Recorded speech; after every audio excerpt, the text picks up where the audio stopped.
Why is DARPA interested in Bitcoin and Ethereum, and how much is DARPA interested in crypto, having worked with them? Sure. So I think this is an interesting question of sort of national security importance at some point. We've got people that are making donations to Ukraine in various amounts of cryptocurrency that they were able to raise.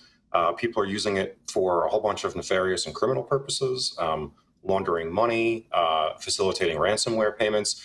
So even though this isn't something where if the blockchain world disappeared tomorrow, it would like crater the U.S. economy, it's still of a level of importance that we want the government, the U.S. government, and the Defense Department to be ahead of this curve so that they're correctly anticipating what risks or opportunities or weaknesses could be exposed by further development of this kind of technology.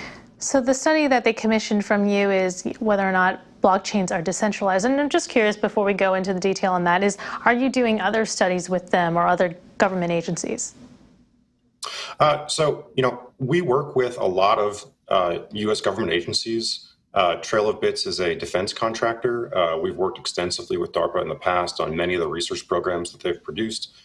We've received funding from a number of military agencies, and we think that these people are generally excellent partners for a research firm. They pay for the kind of long-term thinking that most kind of commercial firms do not. A lot of people want a Band-Aid when we talk about commercial work. They want to know what they can do tomorrow. But the government has a different sort of interest. They want to think about where this is going. Fascinating. All right. So you were tasked with investigating the extent to which blockchains are truly decentralized, focusing on Bitcoin and Ethereum, as we mentioned. What were some of your main findings? So what we did is we found a whole bunch of unintended centralities. We found that there are pervasive opportunities for centralized actors, for individuals, for companies, and for governments to possibly take control of various aspects of blockchains that are being used today. A lot of these are fundamental questions that the blockchain community needs to get their heads around. There are also implementation issues that haven't been courageously addressed by the people that are operating blockchains right now. We found, so a neat result of the study is that we now have kind of a language for describing these sorts of centralities that can come up when you're operating a blockchain. Authoritative centrality, consensus centrality, motivational centrality. And it gives us a better language for communicating about what possible solutions to those issues might be. Right. So some of the threats to decentralized include, from reading your report, miners and government control of the internet. Maybe you can explain a bit more of the details. And is it the mining pools that are of concern? Yeah, absolutely. I think when people talk about blockchain security, a lot of them think that, well, these are ultimately secure because the cryptography of them can't be violated. But we found something very different when we looked at these blockchains, that even assuming that there are no breaks in the cryptography, the implementation of them exposes them to extraordinary risks. For instance, with Bitcoin specifically, the way that miners coordinate with each other is via this protocol called Stratum, and Stratum is unencrypted. If you're an ISP or a network operator, then you can see a lot of the information that's being sent of like what transactions you'd like to be performed on the network and the communication between all these miners. So as an ISP or as anybody that owns a network, you have the opportunity to censor transactions into it just by the basis of dropping packets. So these kind of things, they're not exactly not well known. I think for people inside the crypto community, they are well known, for developers especially. But these risks are not really being discussed with users of blockchains. They're not really, people are not being upfront about the depth and the breadth of these sorts of risks. They're just saying that, oh, Bitcoin is uncensorable, or blockchains are uncensorable, or they're surveillance resistant, or they're private, or they're anonymous. And really, from a practitioner standpoint, that couldn't be further from the truth.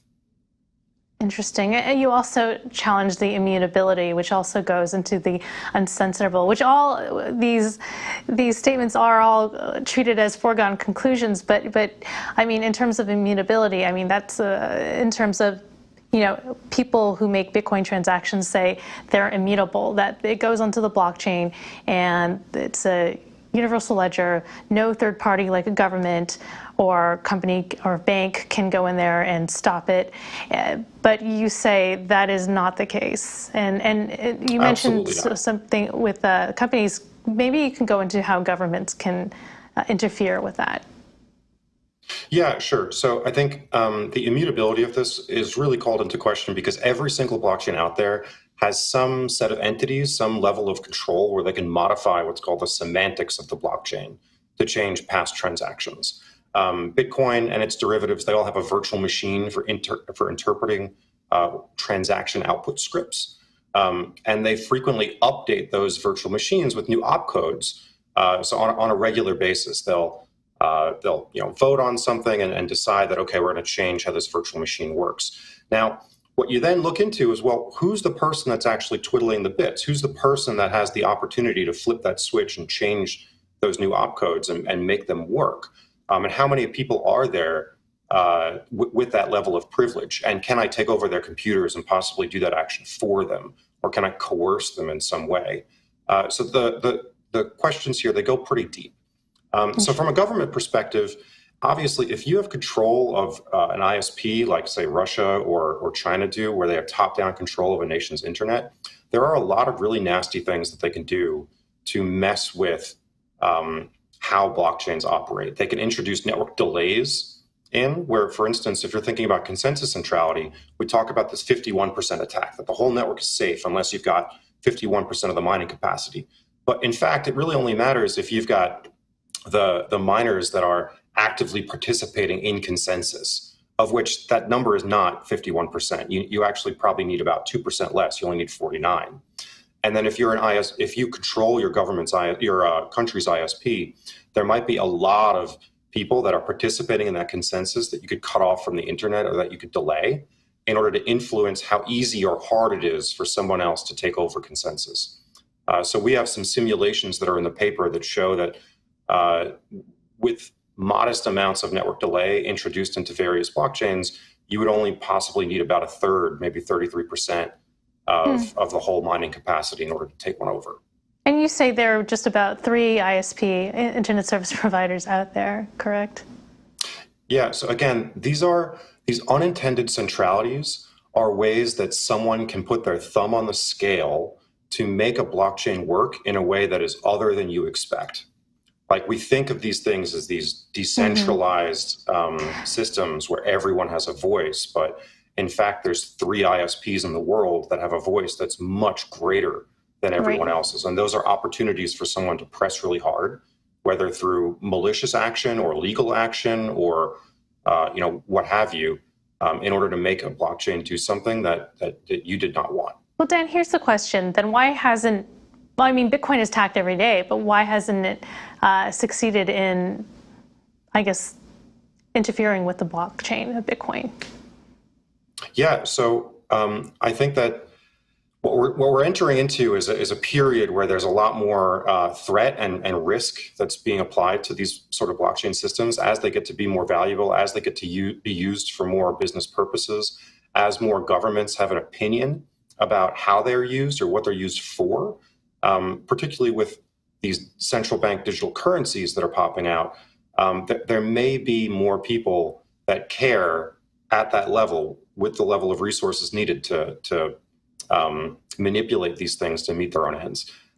Furthermore, just because an attack hasn't happened doesn't mean that it couldn't. And I think it would be a really silly thing for the blockchain community to ignore these risks and wait for them to blow up later than to address them effectively today. And that is what the blockchain community needs to do, but it is not one that I've seen a lot of blockchain developers or project leads really approach from a sober engineering perspective. A lot of people are just more happy to get out there and carry the flag and say, yay decentralization, without observing these fundamental risks and coming up with a plan to address them.